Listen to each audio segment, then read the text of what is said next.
Jai Hind everyone, good morning to all of you. This is Pooja Upadhyay from Shri Ram Public School.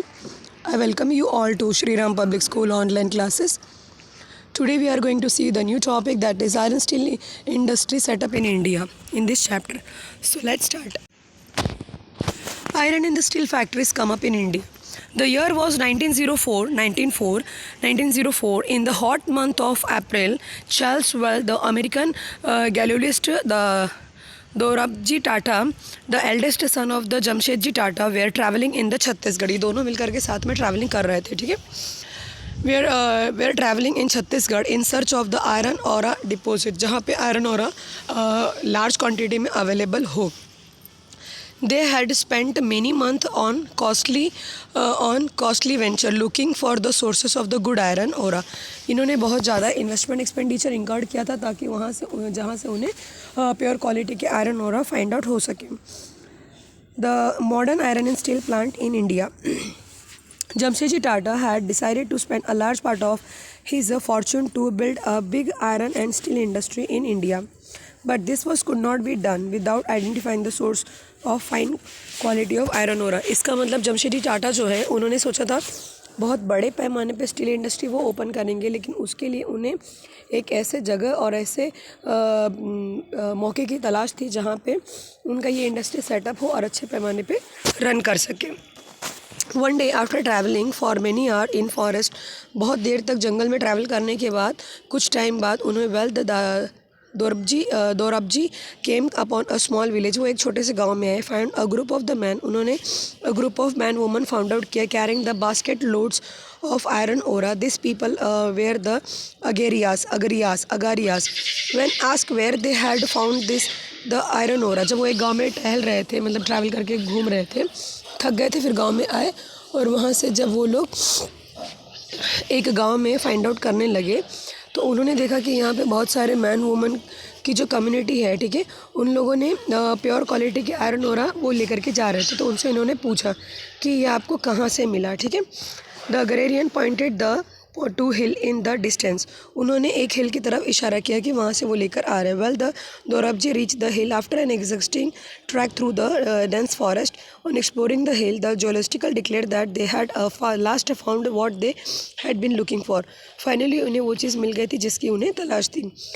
राजारा hills had one of the finest ores in the world, जहाँ पे pure quality के iron ore मिल रहे थे. But there was a problem, लेकिन एक problem था. The reason was dry and water necessary for running the factory. वो इलाका जो है वो रेगिस्तान इलाका था जहाँ पे बहुत ज़्यादा सूखा पड़ता था, तो वहाँ पे इंडस्ट्री सेटअप करना मतलब पानी की व्यवस्था करने की ज़रूरत थी. For running factory was not to found nearby. The Tatas had to continue their search for a more suitable place to set up their factory. However, the agraria helped in the discovery of the source of the iron ore that would later supply the Bhilai steel plant. A few years later, the large area of the forest was cleared on the bank of the river Sabranaraka to set up the factory and industrial township Jamshedpur. तो जमशेदपुर में उन्होंने पहली industry को setup किया था जहाँ पे industry run करने के लिए उनको वाटर भी अवेलेबल था और वहाँ पे आयरन ओरा भी उन्हें मिल गया था. Here are there was a water near the iron ore deposit. The Tata iron steel company TISCO that come up begin producing the steel in 1912. तो 1912 में ये कंपनी सेटअप हुई थी. TISCO Tata iron steel company was setup at the opportunity time. All through the late 19th century India was importing the steel that was manufacture in the Britain. उसके पहले हम लोग steel क्या करते थे, इम्पोर्ट करते थे. कहाँ से? ब्रिटेन से. Expanding the railway and India had provided a huge market for rails that Britain produced. For long while, British experts in India railways were unwilling to believe that good quality steel could be produced in India. By the time TISCO was set up, the situation was changing. In 1914, the First World War broke out. Steel produced in Britain now had to meet the demand of war in Europe. So, import of the British steel into India declining dramatically. अब European war में fought करने के लिए जो भी हम लोग steel import कर रहे थे इंडिया ब्रिटेन से, वो धीरे धीरे रिड्यूस हो गया क्योंकि सारा स्टील जो है ब्रिटेन किसको एक्सपोर्ट कर रहा था, यूरोपियन को, ठीक है.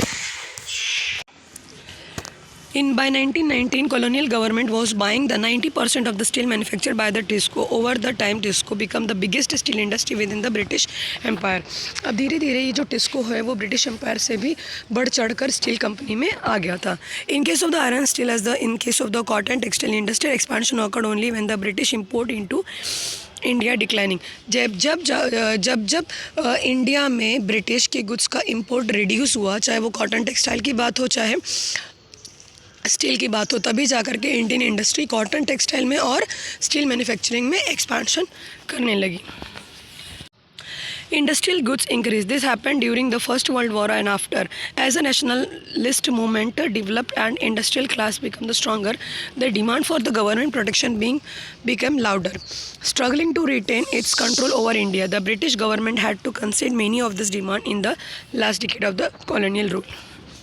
और इसी के साथ हमारा चैप्टर फिनिश होता है.